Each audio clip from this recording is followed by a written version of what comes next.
o Xandão, o ministro de canalha, e dizendo que era para ele sair. Inclusive, o ministro mostrou esse vídeo durante a sessão de julgamento na semana passada.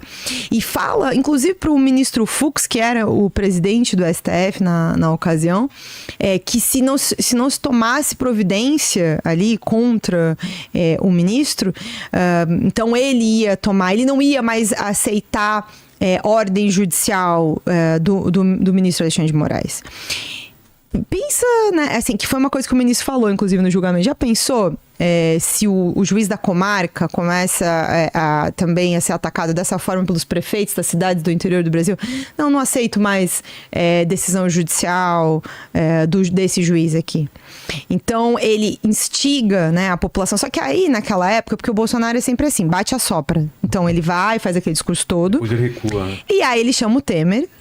Ah, verdade. E faz a cartinha. Pede desculpa. Ai, né? Não quis. Não foi bem assim. Ele tentou fazer isso no julgamento também, né? Não sei se quem tá acompanhando aqui viu, mas durante o interrogatório dos réus, o Bolsonaro foi lá e pediu desculpa também pro Alexandre de Moraes. Muito diferente do discurso de perseguição que eles tanto querem fazer. Agora dizer que é perseguido, não sei o quê. Quando ele teve lá, na frente do Xandão, na frente do ministro, e questionado sobre as coisas que ele dizia, inclusive acusando numa outra reunião ministerial que foi gravada já em julho de 22, que ele fala que os ministros recebiam não sei quantos milhões de dólares para favorecer o Lula, que iam favorecer o Lula, estavam recebendo, e instiga os ministros e começa a fazer a discussão também mais concreta do plano golpista. O ministro pergunta durante o interrogatório, isso foi em junho desse ano, e o Bolsonaro vai lá e fala, não tinha prova nenhuma, se fossem outros ministros ia falar a mesma coisa. E é também o dia que ele vai lá e convida o Alexandre de Moraes para ser vice dele. Então, o Bolsonaro, assim, ele não consegue sustentar também, né? É muito discurso, muito gogó dos ataques. Ele é violento, sim, em tudo que ele faz, mas toda vez que ele é mais apertado, ele corre, né? Ele não sustenta. E aí vai crescendo esse clima golpista.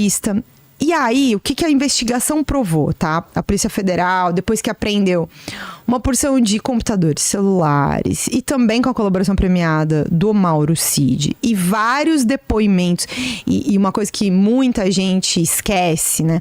Os depoimentos dos comandantes militares do Bolsonaro. O comandante do Exército, na época, o Freire Gomes, e o comandante da Aeronáutica, o Brigadeiro Batista Júnior, em depoimento ao APF e ao Alexandre de Moraes, contam como foram chamados para reuniões para discutir o plano golpista. O Freire Gomes, no caso, inclusive, o momento em que o Bolsonaro apresenta uma tal de uma minuta, em que se discutia até a prisão do Alexandre de Moraes.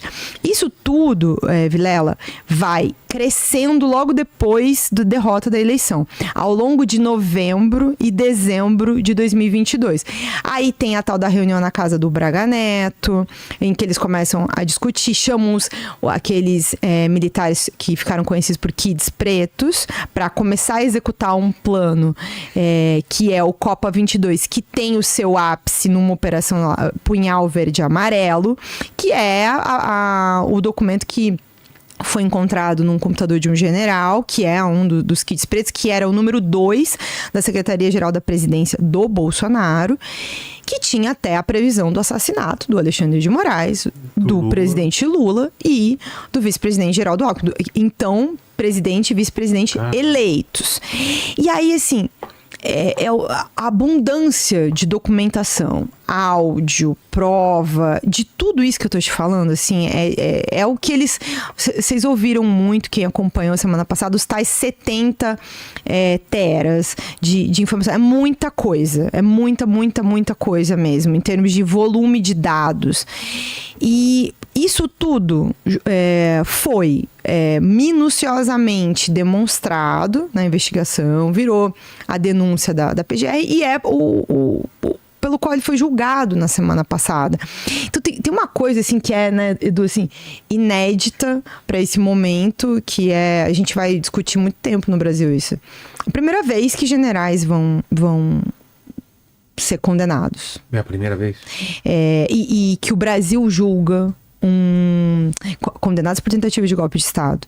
E que o Brasil julga um ex-presidente da República por golpe de Estado. O Brasil nunca tinha feito isso. Todos os outros golpistas anteriores passaram com anistias ao longo da história. Então, um golpista nunca pagou pelo crime de atentar contra a democracia. Tem essa confusão também, tipo, mas não rolou golpe, porque não rola o golpe, e aí você não é julgado porque você se beneficia do golpe.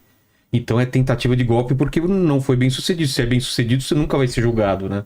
Pelo menos algum dos convidados que veio aqui explicou isso, não é isso?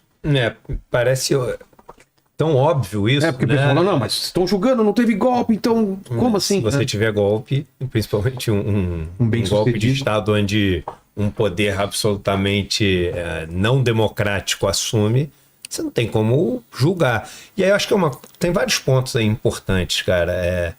E sem entrar nos detalhes da história toda, a Ju sabe isso melhor do que todo mundo que eu conheço. Mas tem algumas coisas que a gente tem que se perguntar, né? Primeiro o seguinte, o que deu errado pro Bolsonaro? Tá falando de perder a eleição? Não, o que deu errado dele estar sendo punido por ele perdeu a eleição, aí quando perdeu a eleição... Porque se ele não tivesse perdido a eleição, nada disso estaria acontecendo. Com certeza. Parece óbvio que a gente está falando, mas não deveria ser óbvio. Não. Porque os crimes que ele cometeu são crimes que estariam lá, independente dele ter ganhado ou perdido as eleições. Mas ninguém tem dúvida que se ele tivesse ganho, ele não estaria sendo julgado e não estaria sendo punido. Então isso já mostra assim uma disfunção, uma fraqueza, uma ineficiência do nosso setor de justiça, do nosso judiciário, né? Mas o que deu errado para o Bolsonaro? O que deu errado para o Bolsonaro foi a Covid. Porque se você for pegar o que o Orbán fez, o que vários líderes autoritários fazem, o que eles fazem? Eles se elegem pelas vias democráticas e começam a criar toda uma estrutura, um mecanismo para poderem se perpetuar no poder. Então eles vão ali minando o judiciário, colocando as pessoas, às vezes diluindo o poder judiciário, porque você tem 10 ministros do Supremo, você põe 30 ministros do Supremo, você fala, não mandei ninguém embora, mas agora 10 mandam e 1/3 do Supremo. Né? E o Bolsonaro começou a fazer isso em todas as áreas. É o cara que botou Salles, né, no Ministério do Meio Ambiente. Colocou um cara que odeia a árvore no Ministério do Meio Ambiente. Odeia tanto que está sendo réu agora, né, por tráfego ilegal de madeira. Colocou o Paulo Guedes, né, que, olha que maluquice, eu gosto de falar isso. As pessoas têm que parar para pensar, né, mesmo quem é de direita, de extrema direita e etc. Porque aqui provavelmente é o seguinte, a gente começou a conversa, o Bolsonaro já tem uma galera que odeia tudo que a gente vai falar, e tem uma galera que adora tudo que a gente vai falar. Mas se alguém conseguir ter um momento aqui de razoabilidade, vamos só lembrar uma coisa. O Paulo Guedes era o nosso ministro da Economia e graças a um vazamento que teve de informações, a gente descobriu que o nosso ministro da Economia tinha todo... Opiniões e declarações feitas pelos entrevistados do Inteligência Limitada são de exclusiva